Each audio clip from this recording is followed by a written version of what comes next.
this weekend's Hometown Maine, we're going to head to Cape Elizabeth, known for its scenic coastline, of course. It's the home to 3 coastal parks, some well-known lighthouses, and the Beach to Beacon road race. That it is. While its coast may get plenty of attention, this is the time of year that many people turn their attention to an historic piece of property inland to seek that perfect tree for the upcoming holidays. Let's head out to Cape Elizabeth now for this weekend's Hometown Maine.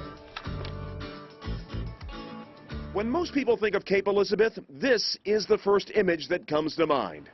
While the Portland Headlight and its rocky coast may be synonymous with the town, Cape Elizabeth also has a rich farming history. Many of those farmhouses, which still stand today, date back to the 18th century. Now, one of those old homes here in Cape Elizabeth was renovated back in 2002, and a few years after that became home to about 19,000 Christmas trees. You can see that they're growing at different rates. You'll have a small tree right next to a much taller tree, and that's why we cut each parcel over 3 years. Jay Cox owns the Old Farm Christmas Place of Maine. 50 acres devoted to growing some 19,000 balsam firs, many of which are ripe for the picking just in time for the holidays. We plant every year, so we plant 2,500 trees a year. And this is just a big circle. You've got trees at the very top that have already been cut out and removed. You come down the hill, and as you come down, they get younger. The tree farm sits on land first deeded in 1787 in what had been part of Massachusetts, paid for, by the way, in pounds and shillings. Prior to 1790, William Dyer built this house and would acquire additional land for vegetable farming.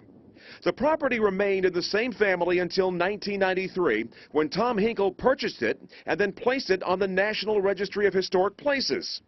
In 2001, Jay Cox left the fishing business in Seattle, Washington, moved back home to Cape Elizabeth, and then purchased the property, where his first priority was to renovate this house. There was no central heat, and there was no plumbing other than just a cold water tap. Not only did Cox give the house new life, he also gave the land new life as well, when in 2002 he began planting the balsam firs. This was the first field that I planted, where they're a little bit darker, and this has already been cut out and replaced. So this is a second generation here. These little trees are the first ones we planted in the spring. Trees are usually ready to cut within 7 years. These are among the balsam firs that'll be selected, cut, and taken home for the holidays this year. This is our tree. Okay, here we go. We'll get this one. Yeah.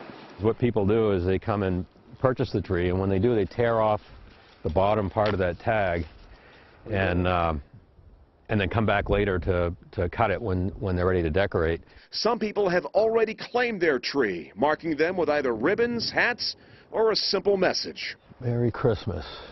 Ashton's tree, do not take, please. Cox says the farm has its own version of Black Friday, where people start cutting their own trees, purchasing bows and wreaths the day after Thanksgiving. He says it's a special process, regardless the age. You know, I think people remember from when they were young, going with their grandfather and just cutting one down in the woods. And it's a little bit harder to do nowadays, so this is kind of similar. We got ours too. And if there's something about your hometown that makes it unique, a person, place, or thing, or a couple of trees out there, email us at hometownme@wmtw.com, and maybe we'll feature your hometown in a future Hometown Maine segment. I'll tell you what, just the smell of those balsam firs right in the middle, fantastic. Every family, I feel like, has their own tradition of how they and where they go to cut down their tree. I know my family, we go to the tree farm, we run around, play a little, hide and seek, try to ditch my brother or dad, and then we all meet up, cut down the tree, have apple cider, and get in the spirit. Yeah, there's something to be said about going and picking your tree, cutting it, getting some hot chocolate, and being with the families and everything. It resonates for many generations. It does, certainly. But it's a really cool place out there in Cape Elizabeth on a piece of land that's been really with us since the 1790s here, that farmhouse.